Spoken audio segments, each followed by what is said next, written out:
এই fire service অর্গানাইজেশনের উদ্যোগে যে অনুষ্ঠানটা সেটা আসলে খুবই গুরুত্বপূর্ণ এবং খুবই তার মহত্ব আছে।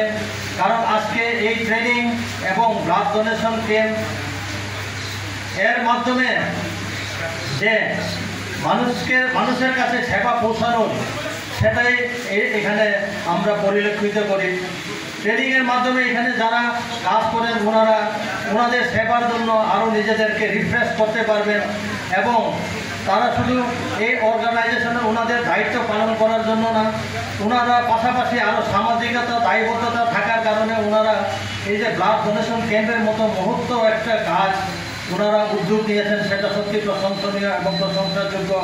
এবং আমি আশা করি এই যে ব্লাড ডোনেশন ক্যাম্পের মাধ্যমে সামাজিক দায়বদ্ধতার জন্য ওনারা সামাজিকতার কাজ করছেন, সেটা সত্যি প্রশংসনীয় এবং আমি আবারও ধন্যবাদ জানাই। এবং যারা এই ব্লাড ডোনেশন ক্যাম্পে ব্লাড দিবেন ওনাদের প্রতি আমার আন্তরিকভাবে আমি ওনাদেরকে শ্রদ্ধা এবং নমন জানাই।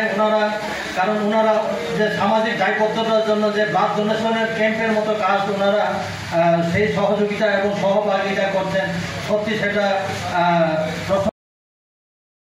कि रक्तदान महादान।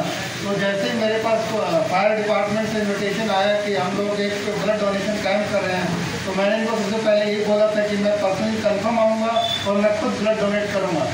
ठीक है, तो मेरा आने का मेन यही है कि आप लोगों के साथ मैं ब्लड डोनेट करता हूँ। तो मैं ज़्यादा डिस्कशन नहीं करूँगा, मेरा फोकस आज उसी पे है कि मैं ब्लड डोनेट करूँ। तो आप लोग जो भी आए हैं और जो भी लोग ब्लड डोनेट कर रहे हैं, ये महादान ही है। आप लोग कहीं ना कहीं जिसको भी ये ब्लड जाएगा तो किसी न किसी का जान बचेगा। तो एक तरीके से हमारे लिए बहुत अच्छा काम है। और मेडिकल टीम ने आपको बताया भी होगा कि इससे हमारी बॉडी पे कोई